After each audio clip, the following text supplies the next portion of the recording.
ही बुद्ध जिनकी मैं आपसे बात कर रहा हूं बहुत बुढ़ापे में हुए। सिद्धार्थ इनका नाम था, बहुत बुढ़ापे में पिता की संतान हुए। जब बहुत बुढ़ापे में संतान हुए तो पिता को इसका जब राजसूय यज्ञ किया गया जिसमें नामकरण संस्कार होता है बेसिकली, और नामकरण संस्कार में अलग अलग देशों से अलग अलग शहरों से लोगों को बुलाया गया। बुद्ध का नामकरण संस्कार हुआ है, सिद्धार्थ है, जब अभी बुद्ध नहीं हुए हैं, अभी लड़का ही है खाली, और बहुत सालों के बाद बुढ़ापे में हुआ है। तो बड़े बड़े ज्योतिषियों ने सिद्धार्थ का हाथ देखा। 12 साल एक लड़का जिसका नाम था कुदन्ना, छोटा ज्योतिषी, उसने भी इस बुद्ध का हाथ देखा, छोटे से बच्चे का।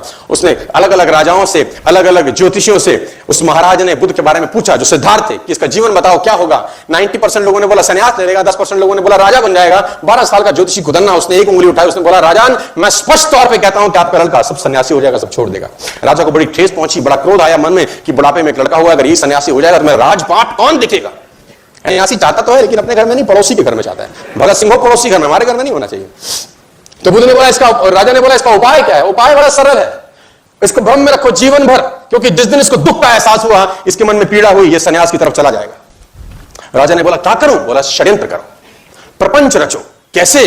बोला जिस महल में रहता है गर्मी है, सर्दी एहसास ना हो, सर्दी में गर्मी का एहसास ना हो, इसको शराब पिलाओ, लड़के रखो, इसके इर्द गिर्द झूठा संसार रखो, इसको पता नहीं चलना चाहिए कि दुख नाम की कोई चीज होती भी है।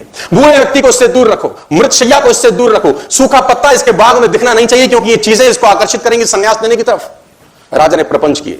और मैं बताना चाहूंगा आपको, मैंने इतिहास पढ़ा है कि अलग अलग ऋतुओं के लिए सिद्धार्थ के लिए अलग अलग घर बनाए गए।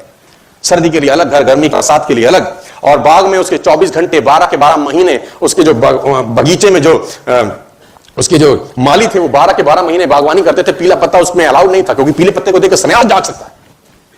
और ये चलता रहा, और वो दिन आया जिस दिन कुछ होना था बड़ा। कहते हैं जो ईश्वर ने आपकी तकदीर में लिख दिया उसको तो कोई खुद नहीं बदल सकता। सिद्धार्थ को एक युवक महोत्सव में भाग लेने जाना था। उस युवक महोत्सव का उद्घाटन युवराज ही करते थे। डुंडी पीटी गई, मुनादी कराई गई पूरे शहर के अंदर कि जिस रास्ते से सिद्धार्थ निकले, खबरदार कोई बूढ़ा व्यक्ति नजर नहीं आना चाहिए, खबरदार कोई साधु ना दिखे, खबरदार कोई मृत्युशैया वहां से ना गुजरे। और पूरे के पूरे रास्ते से पीले पत्ते हटाए गए, हरे हरे बाग, ताकि बुद्ध को वो सब वैसे का वैसा लगे जैसे वो अपने महल में देखा करते थे। और वो महल में से जो साथी था, वो साथी बुद्ध को लेकर निकला, सिद्धार्थ को लेकर निकला, और निकलते निकलते निकलते निकलते आखिर वो घड़ी आ पहुंची। सिद्धार्थ ने पहली बार एक बूढ़े व्यक्ति को कुंभ करते हुए देखा जो झुक के चल रहा था। सिद्धार्थ ने सारथी को बोला रथ रुक। सारथी ने बोला महाराज क्या हुआ। बोली झुक के क्यों चल रहा है, तकलीफ होगी इसको, क्योंकि पहली बार उसने बुढ़ापा देखा। सिद्धार्थ ने आज तक तो सब हष्ट पुष्ट लड़के लोग देखे थे। सिद्धार्थ ने बोला ये झुक के क्यों चल रहा है। सारथी बोला महाराज मुझे आज्ञा नहीं है कि मैं संदर्भ में आपसे एक शब्द भी कहूं। सिद्धार्थ ने बोला मैं आज्ञा देता हूं, तेरी गर्दन उड़ा दी जाएगी, तो तुरंत बताइए झुक के क्यों चल रहा है। सारथी ने बोला महाराज ये बूढ़ा हो गया है, आता है। सिद्धार्थ बोला वो होता क्या है। बोला ये जवानी के बाद की एक अवस्था होती है, आप अभी जवान है, कुछ समय के बाद आप भी। सिद्धार्थ ने बोला मैं भी बूढ़ा हो जाऊंगा। बोला सबको होना होता है। रथ आगे बढ़ा और सिद्धार्थ ने फाइनली एक मृत्युशैया देखी। कुछ लोग एक बॉडी को ले जा रहे थे। सिद्धार्थ ने बोला रथ रोक, इस आदमी को बांध के क्यों ले जा रहे हैं, इसको क्या हो गया है। तो उसने बोला महाराज जी मर चुका है। बोला ये क्या होता है। बोला ये बुढ़ापे के बाद की अवस्था है। बोला एक दिन क्या मैं भी मर जाऊंगा। साथी ने बोला जो सो जाएगा, राजा रंक फकीर जो आएगा वो जाएगा। रथ आगे गुजरा तो सिद्धार्थ ने फाइनली वो लास्ट में वो देखा जो उसको देखने के लिए मनाही थी। सिद्धार्थ ने अपनी आंखों से एक सन्यासी को गेरुए वस्त्र धारण किए चलते देखा। तो सिद्धार्थ ने सारथी से बोला इसने इस रंग के कपड़े क्यों पहने हैं। अब तक तो सिद्धार्थ ने वो राजसी ठाट बाट देखे थे, ये गेरुए वस्त्र कहां जा रहे हो, ये कौन है। ने बोला महाराज ये सन्यासी है, इसने सब छोड़ दिया क्योंकि जिंदगी में दुख है, तकलीफ है, क्लेश है। सिद्धार्थ ने बोला रथ रोक, लौटा ले। कहते हैं कि सिद्धार्थ उस युवक महोत्सव में भाग लेने नहीं गए और आधे रास्ते से ही लौट के वापस आ गए। और उसी रात सिद्धार्थ ने गृह त्याग कर दिया।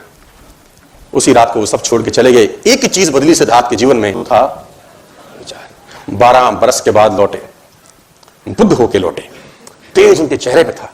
घर का किवाड़ खटखटाया, यशोधरा ने दरवाजा खोला। छोटा सा बच्चा था जब 12 बरस पहले सिद्धार्थ गए थे। यशोधरा ने पहले तो खूब गालियां दी कि तुम मुझे बता के नहीं जा सकते थे, मुझे पूछ के नहीं जा सकते थे। सिद्धार्थ बोला मैं तुझे पूछता तू मुझको जाने देती। तू रो रही है, तकलीफ में है, गालियां दे रही है कि मैंने 12 साल तेरी सुध नहीं ली, मैं 12 साल तुझे चला गया छोड़ के। तू ये देख कि गया कोई और था यशोधरे, आया तेरे पास कोई और है। जो गया था वो लौटा नहीं है, लौटा कोई और है। मैं आपको बताना चाहूंगा एक चीज बदलने से आपकी पूरी जिंदगी में भूचाल आ सकता है और आप